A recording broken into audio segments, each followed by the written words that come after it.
Hitler's chief accomplice had a secret passion. Films from his private collection, long thought lost, reveal how he saw himself. In his private movie theater, Hermann Goring was his own director and star. These home movies provide insights into the world of Hitler's right-hand man. There are no Goring diaries and hardly any personal documents. Whatever drove him remained a mystery. These scenes shed new light on the Third Reich's most colorful personality.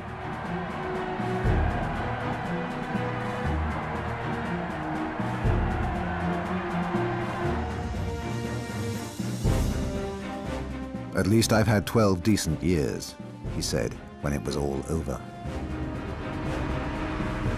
He was a man who wanted everything: power, wealth, popularity, and who was willing to do anything to get it. His was a career with amazing twists and turns. Marshal of the Reich, Hermann Goring, was Hitler's second in command.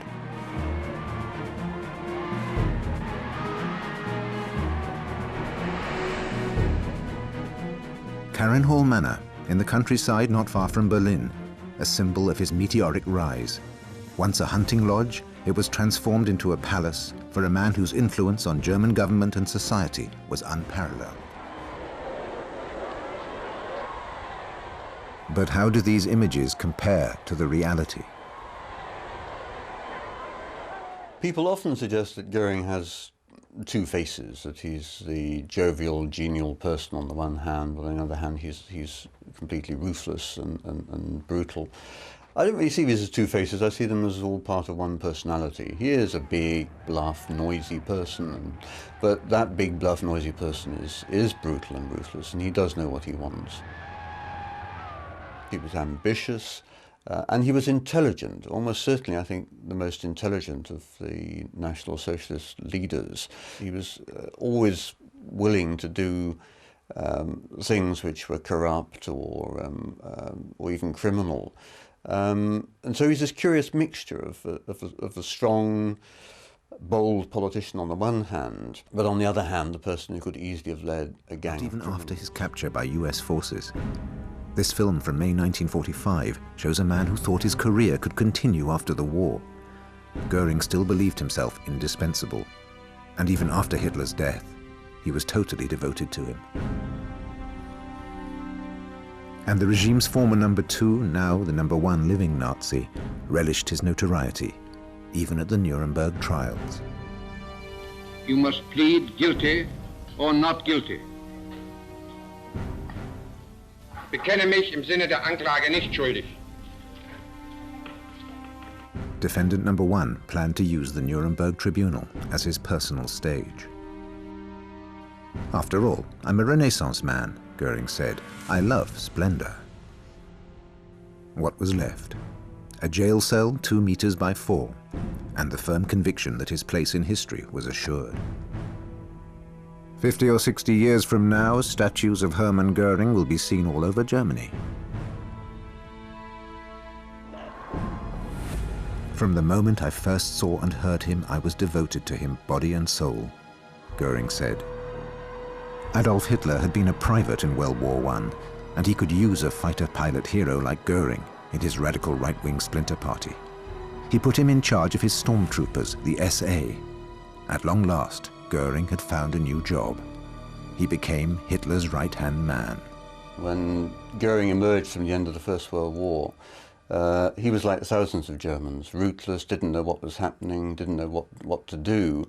And suddenly he found Hitler, and Hitler was his answer. And the relationship from then on was this kind of relationship between leader and follower. Goring was an enthusiastic follower when Hitler made his first grasp for power in November 1923, the Munich Putsch. With a small group of followers, Hitler planned to topple the government of Bavaria and then take power in the Reich. Goring admired Hitler for his opposition to the Treaty of Versailles that had punished Germany so severely for the Great War, and he was willing to sacrifice his life for him. On the morning of November the 9th, Goring marched alongside Hitler towards the Feldherrnhalle, Munich's great military monument. The putsch failed within hours. In front of the Feldherrnhalle, Bavarian riot police were waiting for Hitler's men. They opened fire. Contrary to its later portrayal in Nazi propaganda, the end of the putsch was pitiful.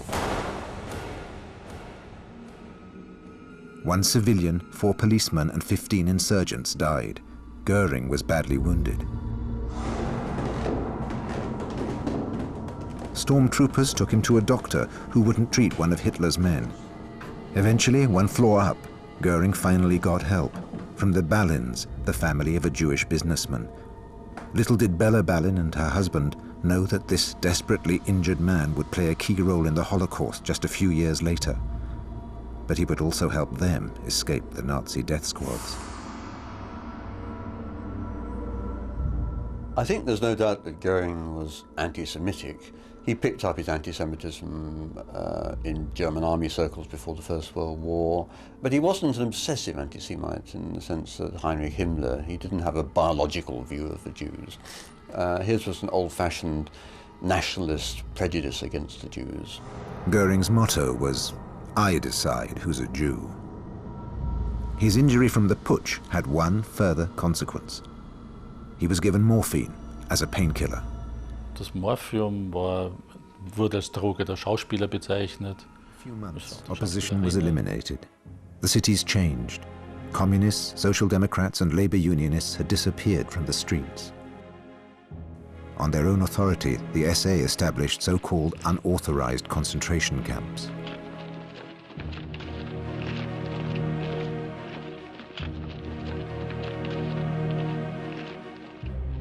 In Berlin alone, hundreds of these internment sites were set up in bars, basements or factories.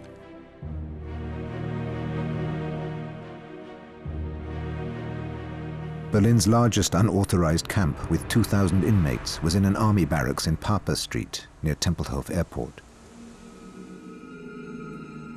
Countless detainees were tortured in this basement. As soon as they arrived, they were attacked with clubs, whips and rifle butts.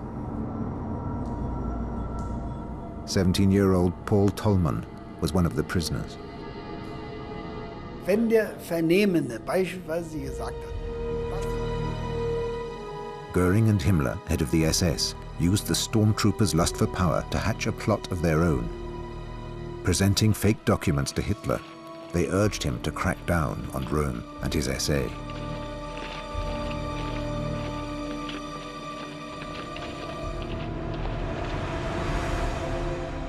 Goring took the opportunity to settle an old score. Goring, once himself head of the SA, always kept a list of his political enemies. Nazi politicians like Gregor Strasser described Goring as a brutal egomaniac who couldn't care less about Germany, as long as he's at the center of attention.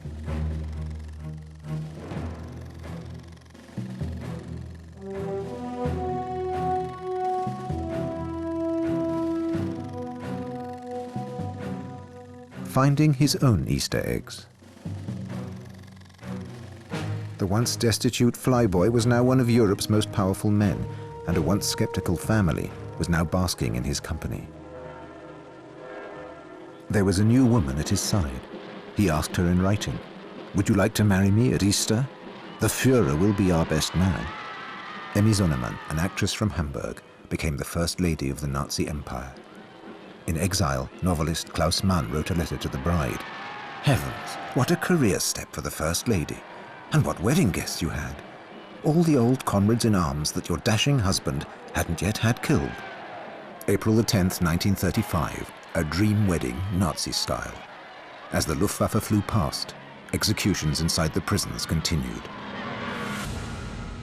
Sali Epstein was charged with conspiracy in the murder of SA leader Horst Wessel. Goring refused to pardon him.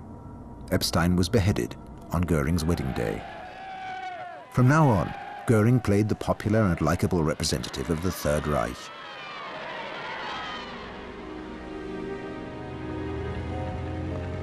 On May the 15th, 1938, 2 months after the Anschluss, Goring visited Austria to a rapturous welcome. His dream of a greater Germany had been fulfilled.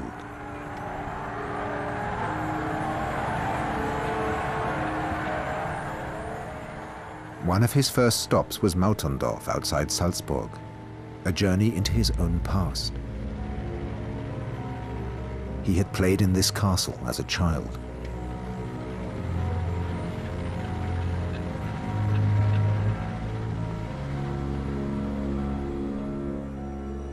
Goring could now meet his sisters Olga and Paula again.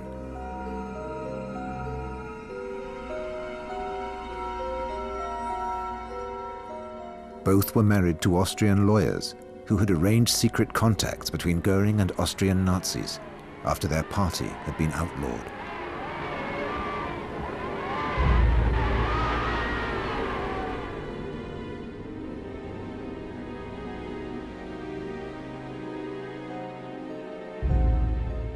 While Goring was still relishing memories from his youth, Hitler was taking aim at his next target, Czechoslovakia.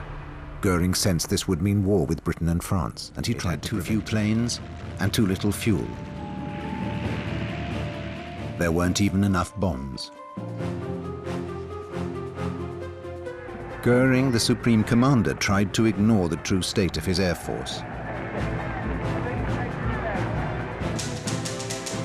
His personal intelligence service, the Bureau of Investigation, eavesdropped on conversations between Polish and British diplomats in the summer of 1939. But it drew the wrong conclusions. It believed that the Western Allies would do nothing if Germany attacked Poland. At the same time, without Hitler's knowledge, Goring was holding more secret talks with the British, probing options for saving the peace and avoiding the impending hunt for art treasures owned by Jews. Goring had his minions comb the occupied territories. His buyers tracked down the Gutmann collection, property of the founder of the Dresdner Bank. When Goring's henchmen showed up at the Gutmann residence near Amsterdam, his granddaughter Lily was 9 years old. British Fighter Command was almost able to match the Luftwaffe's fighters in numbers. The Spitfire, the most powerful fighter of its time. Nobody in the Luftwaffe High Command had anticipated such a well-organized British air defense. After 5 weeks of heavy fighting, the attempt to gain air superiority over England had failed.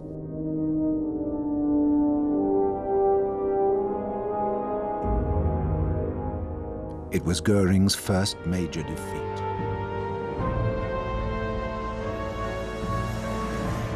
From January 1941, Goring knew that Hitler planned to attack the Soviet Union.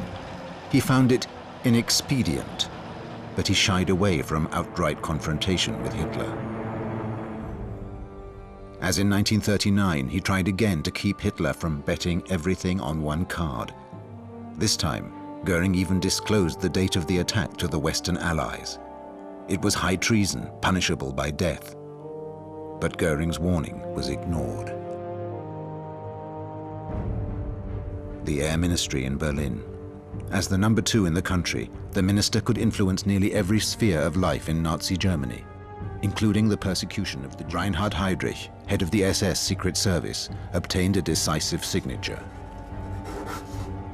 On July the 31st, 1941, Goring authorized Heydrich to start preparations for the comprehensive solution to the Jewish question in European territories under German control. This was the first step towards the organized murder that followed. But Goring took great care that his name would not be mentioned in connection with this crime. The disaster of Stalingrad was a turning point in Goring's career. Hitler's trust in him was never fully restored. In the spring of 1943, the British air raids on German cities reached disastrous proportions. The Luftwaffe was neither able to stop the bombing nor capable of the retaliation Hitler ordered. With each additional raid, Goring's position with Hitler weakened further. The main target of the British bombers was the heavily industrialized Ruhr region, Essen, Dortmund, and Wuppertal, where 2,450 people died in the first firestorm. Far worse was to come. In July 1943, 41,500 people were killed in the raid on Hamburg.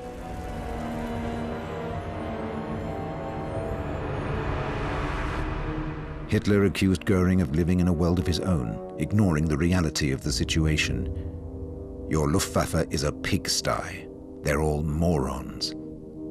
The commander-in-chief was furious.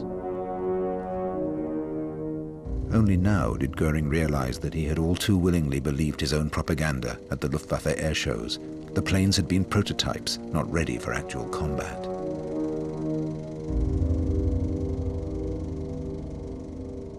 He looked for scapegoats. All our designers were charlatans. The magic they showed me and the Führer was never real, he lamented. His special position in the Nazi hierarchy even qualified him to have an army of his own. The Hermann Goring Division was his pride and joy, a unit of 18,000 men that saw itself as an elite, fighting on the Eastern Front, in North Africa and in Italy. War Vorbild für uns. Die Männer gingen